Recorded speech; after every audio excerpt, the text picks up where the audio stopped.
तो दोस्तों आज की वीडियो में बात करने वाले हैं हम विज्ञान कक्षा 10वीं के पहले अध्याय के वो प्रश्न जो काफ़ी सरल है लेकिन काफ़ी सिंपल भी है। ठीक है दोस्तों, ये प्रश्न जो है इतने सिंपल है कि आप जो इन्हें बहुत आसानी से याद कर सकते हो, लेकिन ये एग्जाम के दृष्टि से बहुत महत्वपूर्ण है। ठीक है, ये बहुत बार पूछे गए हैं।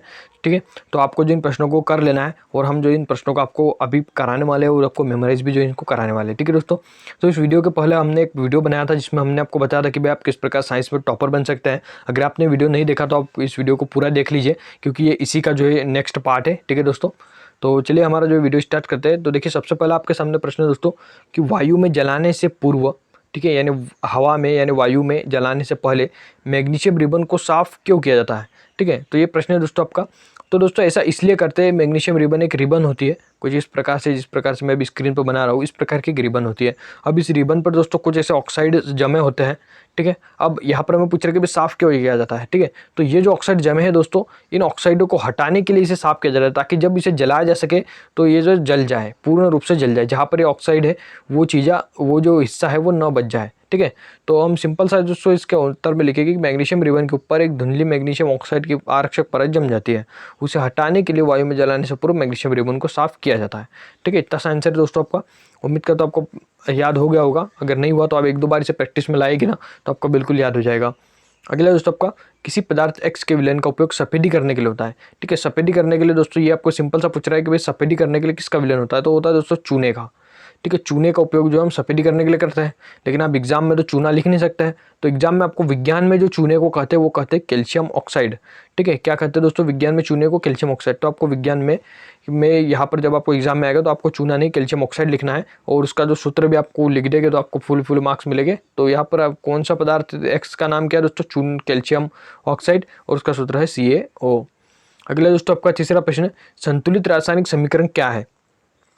ठीक है, तो और ये आपको बताना है इसे संतुलित करना क्या आवश्यक होता है। अब दोस्तों संतुलित रासायनिक समीकरण क्या है, तो दोस्तों इसकी सिंपल सी परिभाषा है। देखिए समीकरण क्या होता है, जैसे देखिए यहाँ पर एक उदाहरण देता हूँ। ये देखिए यहाँ पर मैंने इतना सर्कल किया है, समीकरण है CaOH2O और ये जो समीकरण है। अब दोस्तों आपने समीकरण देखा होगा, यहाँ पर जो लिखा हुआ है और इधर जो लिखा रहता है ये दोनों जो है बराबर होते हैं, तब हम इसे कहते हैं कि भाई समीकरण क्या है, संतुलित है। तीर के निशान के इधर और तीर के निशान के उधर, जैसे देखिए यहाँ पर जो तीर का निशान है इसके इधर वाला पार्ट और इधर वाला पार्ट दोनों कैसे चाहिए दोस्तों, दोनों बराबर चाहिए, तब हम बोलते हैं कि भाई ये जो समीकरण है वो संतुलित है। ठीक है, तो यहाँ पर देखिए हम इसकी परिभाषा में लिखे कि जिस रासायनिक समीकरण में अभिकारक यानी दोस्तों इधर वाला, और उत्पाद यानी जो उत्पादन निकल रहा है कि कुल द्रव्यमान समान हो, यानी ये जो द्रव्यमान है इनका भार समान हो, अर्थात अभिक्रिया के पहले, यानी ये जो अभिक्रिया हुई दोस्तों इसके पहले और पश्चात यानी बाद में प्रत्येक तत्व परमाणुओं की संख्या समान हो, यानी प्रत्येक तत्वों में जो है परमाणुओं की संख्या जब समान होती है तो संतुलित रासायनिक समीकरण कहा जाता है। दोस्तों सिंपल सा है कि भाई जो अभिकारक है और उत्पादों का कुल द्रव्यमान समान हो और अभिक्रिया के पहले और अभिक्रिया के पश्चात परमाणु के तत्वों की संख्या समान हो, तो हम जो इसे संतुलित रासायनिक समीकरण कहेंगे। ठीक, ये हो गया। अब इसका नेक्स्ट देखिए, रासायनिक समीकरण को संतुलित करना क्या आवश्यक होता है। ठीक है, तो द्रव्यमान संरक्षण का एक नियम होता है, उसका पालन होना चाहिए, इसलिए जो हम संतुलित समीकरण को संतुलित करते हैं। ठीक है, अगला देखिए दोस्तों, सबसे मोस्ट इंपोर्टेंट क्वेश्चन 2019 में पूछा जा चुका है कि ऊष्माक्षेपी ऊष्माशोषी अभिक्रिया क्या है।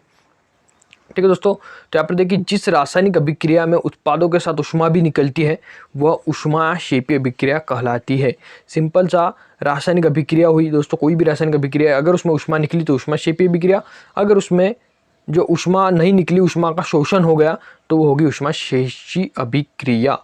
ठीक है दोस्तों, तब क्या याद रखना है, रासायनिक अभिक्रिया में जो ऊष्मा निकलती है तो होती है ऊष्माक्षेपी अभिक्रिया, और रासायनिक अभिक्रिया में जो ऊष्मा का शोषण होता है तो होती है ऊष्माशोषी अभिक्रिया। ठीक है दोस्तों, उम्मीद करता हूँ आपको समझ में आया होगा। अगला क्वेश्चन देखिए, शोषण को ऊष्माक्षेपी अभिक्रिया क्यों कहते हैं। तो देखिए दोस्तों, शोषण ये ऊष्माक्षेपी अभिक्रिया के मैंने आपके बारे में बताया था अभी कि जिस अभिक्रिया में ऊष्मा निकलती है ऊष्माक्षेपी अभिक्रिया होती है। ठीक है, तो यहाँ पर देखिए दोस्तों, शोषण एक मंद ऑक्सीकरण की अभिक्रिया है जिसमें कार्बन डाइऑक्साइड जलवाष्प ATP के रूप में ऊष्मा निकलती है। देखिए दोस्तों, ऊष्मा निकल रही है इसलिए ऊष्माक्षेपी अभिक्रिया है। अगर आप इस प्रकार से भी नहीं लिखना चाहते तो सिंपल सा थ्योरम में आपको देता हूँ कि भाई शोषण में ऊष्मा निकलती है इसलिए शोषण को ऊष्माक्षेपी अभिक्रिया कहते हैं। इतना सा लिख दीजिए, आपका बिल्कुल राइट होने वाला है। अगला दोस्तों आपका, विस्थापन द्विविस्थापन अभिक्रिया में क्या अंतर है। ठीक है दोस्तों, तो ये भी आपको याद कर लेना है। विस्थापन अभिक्रिया में एक तत्व दूसरे तत्व को उसके लवणों से पृथक करके अलग कर देता है, जबकि द्विविस्थापन अभिक्रिया के बीच आयनों का आदान प्रदान होता है। ठीक है, अगर आपको समझ नहीं आया तो चलिए मैं सबको समझा दूँ। जो विस्थापन अभिक्रिया होती है, इसमें एक तत्व दूसरे तत्व को उसके लवणों से पृथक कर देता है। द्विविस्थापन अभिक्रिया में आयनों का आदान प्रदान होता है। ठीक है, ये इसकी परिभाषा दोस्तों काफी सिंपल है। अगर आपको समझ में नहीं आ रहा है या फिर थोड़ी सी दिक्कत आ रही है तो आप ये पहली बार समझ रहे हैं इसलिए आपको ऐसी दिक्कत आ रही है दोस्तों। आप जो इसे 1-2 बार अगर पढ़ेंगे, कोड याद करने की कोशिश करेंगे तो आपको ये आ जाएगा। ठीक है दोस्तों, अगला देखिए दोस्तों, यहाँ पर देखिए 2019 में पूछा जा सकता है कि लोहे की वस्तु को हम पेंट क्यों करते हैं।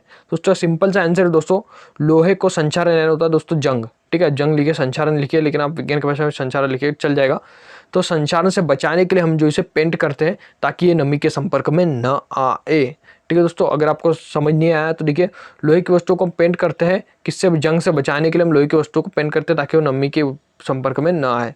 ठीक है दोस्तों, तो ये जो पार्ट है ये यही तक है दोस्तों। इसके नेक्स्ट का जो वीडियो है मैं नेक्स्ट पार्ट सेकंड में बनाऊंगा। ठीक है दोस्तों, तो यहाँ तक के जो है प्रश्न को कॉपी में लिख लीजिए और मैं डिस्क्रिप्शन में इसका पीडीएफ भी आपको प्रोवाइड करा दूंगा, जहाँ से भी आप जो इसे देख सकते हैं। ठीक है दोस्तों, चलिए मिलते हैं नेक्स्ट वीडियो में किसी नए टॉपिक के साथ। धन्यवाद।